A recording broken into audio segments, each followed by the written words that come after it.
Bismillahirrahmanirrahim. Assalamualaikum warahmatullahi wabarakatuh.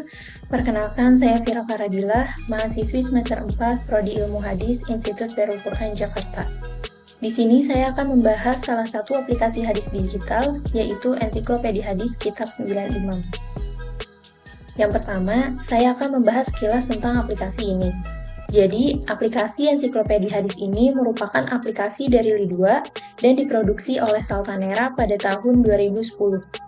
Terdapat 62.000 hadis di dalam 9 kitab imam, serta dilengkapi dengan terjemahan bahasa Inggris dan bahasa Indonesia. Kemudian, langkah-langkah untuk mendapatkan aplikasi Ensiklopedia Hadis ini, kita dapat mencarinya melalui Google dengan ketik Ensiklopedia Hadis, atau bisa langsung ketik alamat websitenya di https://www.li2.com. Ini bisa langsung kita klik.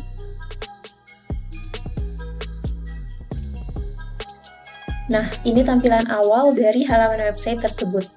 Di sini kita juga dapat mencoba aplikasinya dalam versi online. Ini ada pilihannya ya teman-teman. Langsung kita klik.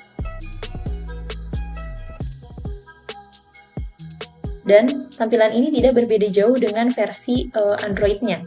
Tetapi karena ini hanya percobaan, jadi tampilannya sangat sederhana.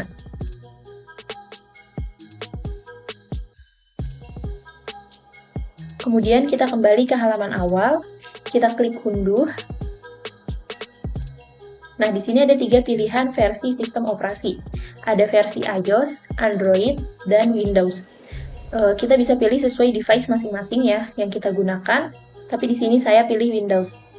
File yang akan terunduh bentuknya seperti ini, yaitu file dalam format .exe. Setelah selesai terunduh, file akan otomatis masuk ke dalam folder downloads atau unduhan. Kemudian untuk menginstalnya, kita dapat mengklik 2 kali, dan nanti akan muncul pilihan seperti ini. Kita pilih ya, kemudian klik next sampai ada pilihan install. Kemudian kita install, kita tunggu sampai kotak ini full dengan warna hijau. Setelah itu bisa kita klik finish, dan kalau ada pilihan ini bisa di-close saja, dan aplikasi sudah terinstall. Langkah untuk membuka aplikasi ini sama dengan aplikasi pada umumnya. Kita bisa klik 2 kali atau klik kanan, kemudian pilih open. Ini tampilan pertama yang akan muncul ketika aplikasi dibuka. Klik tanda panah yang ada di pojok kanan bawah sampai muncul tulisan selesai, dan setelah itu aplikasi akan memproses untuk mengunduh data, dan aplikasi siap untuk digunakan. Nah, ini merupakan tampilan awal dari aplikasi Ensiklopedia Hadis. Kemudian di garis 3 ini terdapat fitur-fitur yang ada di dalam aplikasi ini. Nah, tampilan dari 9 kitab imam ini merupakan tampilan dari fitur home. Jadi, di dalam fitur home ini terdapat 9 kitab imam yang terdiri dari kitab Sahih Bukhari, Sahih Muslim, Sunan Abu Daud, Sunan Tirmizi, Sunan An-Nasai, Sunan Ibnu Majah, Musnad Ahmad, Muwatta Malik, dan Sunan Darimi. Jika kita klik pilihan daftar isi, maka akan muncul 9 kitab tersebut beserta dengan jumlah hadis yang termuat di dalamnya. Di bagian kumpulan ini akan muncul hadis-hadis berdasarkan penyandarannya, berdasarkan gugurnya sanad, berdasarkan banyaknya jalan, dan lain sebagainya. Kemudian untuk indeks hadis berisikan tema-tema dari hadis yang berkaitan beserta dengan jumlah hadisnya. Nah, di sini juga ada fitur markah atau favorit. Jadi, fitur markah ini dapat kita gunakan untuk menambahkan hadis yang penting gitu ya, misalnya untuk tugas dan lain-lain, atau jika kita kemungkinan akan mencarinya lagi suatu saat nanti gitu ya. Kemudian ada fitur sorotan. Jadi, sorotan ini berguna untuk menandakan, memblok atau meng-highlight hadis maupun terjemahan dari hadis tersebut. Kemudian di sini ada fitur catatan, berfungsi untuk menambahkan kata-kata atau kalimat yang berkaitan dengan hadis atau terjemahan yang kita blok.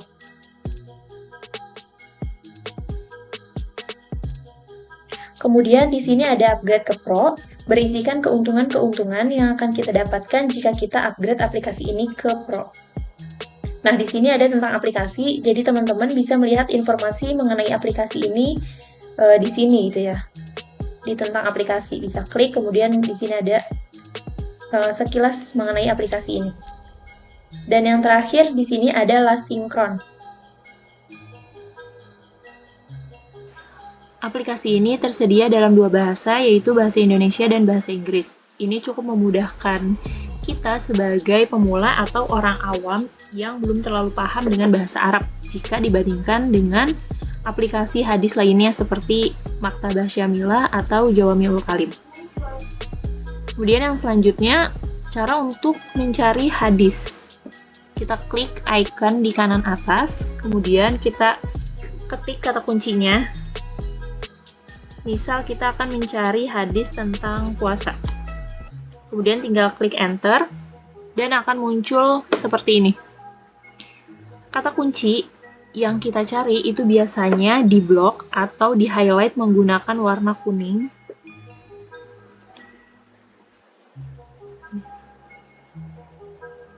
Nah, jika kita ingin mencari hadis, tapi tidak dari 9 kitab imam, kita bisa unchecklist dari kitab-kitab berikut ini.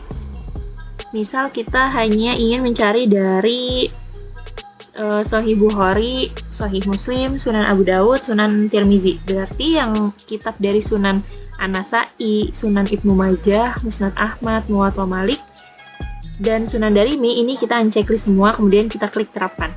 Jadi nanti hasilnya itu tidak akan ada dari kitab hadis yang tadi di-unchecklist. Kemudian setelah kita mencari hadisnya, di sini ada derajat hadis tersebut. Jika kita klik, ini akan ada sedikit penjelasan gitu ya. Jadi hadis ini derajatnya sahih menurut ijma ulama. Kemudian untuk melihat sanadnya, kita bisa klik icon yang ini. Kemudian kita bisa melihat para perawinya. Dimulai dari yang paling dekat dengan Rasulullah ini, sahabat, kemudian ke bawah. Di sini ada tabi'ul atba, kalangan tua. Jika kita klik bagian selengkapnya, kita akan menemukan atau kita akan melihat jumlah hadis yang diriwayatkan oleh perawi tersebut. Seperti ini, Muhammad bin Al-Musanna bin Ubaid, beliau meriwayatkan sebanyak 106 hadis dalam Sahih Bukhari, kemudian 720 hadis dalam Sahih Muslim, dan lain sebagainya. Kemudian ada juga komentar ulama terhadap perawi tersebut. Dan kita bisa lihat sampai ke atasnya juga.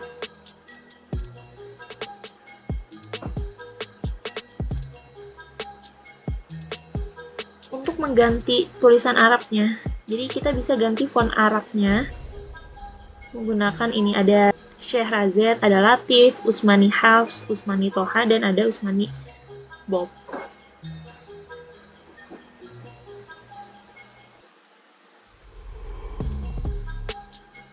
Kemudian tanda bintang ini akan menjadikan hadis ini masuk ke fitur markah ya, atau favorit.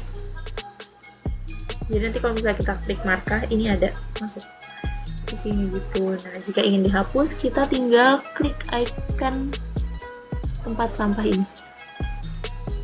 Seperti itu. Untuk mengcopy atau menyalin hadis, tinggal kita klik 2 kali pada bagian bahasa Arab di ujung sini, kemudian kita tarik sampai ujung, sampai selesai. Kemudian nanti ada pilihan, ada 4 pilihan ini. Yang pertama ini ada sorotan atau highlighter. Kemudian yang ini ada catatan.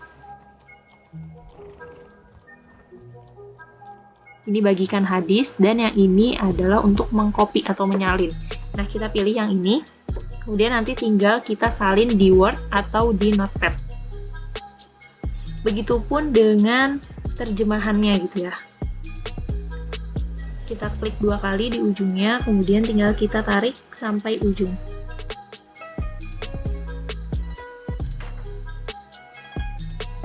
Pilihan ikonnya akan sama seperti yang tadi. Oke. Selain bisa mencari hadis menggunakan bahasa Indonesia atau bahasa Inggris, Aplikasi ini juga bisa mencari hadis menggunakan bahasa Arab. Kita ganti dulu bahasanya. Misal kita ingin mencari tentang saum ya, puasa.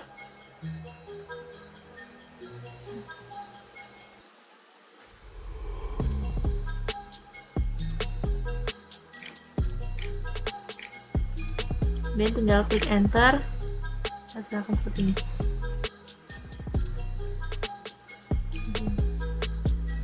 Selain dapat mencari hadis menggunakan kata kunci, entah bahasa Indonesia, bahasa Inggris, atau bahasa Arab, aplikasi ini juga memungkinkan kita untuk mencari hadis menggunakan nomor hadis. Contohnya, kita akan mencari hadis nomor 1745. Kemudian ini hasilnya ada dari Sahih Bukhari, Sahih Muslim, Sunan Abu Dawud, Sunan Tirmizi, Sunan An-Nasa'i, dan lain sebagainya. Setelah kita klik bagian ini, dan di sini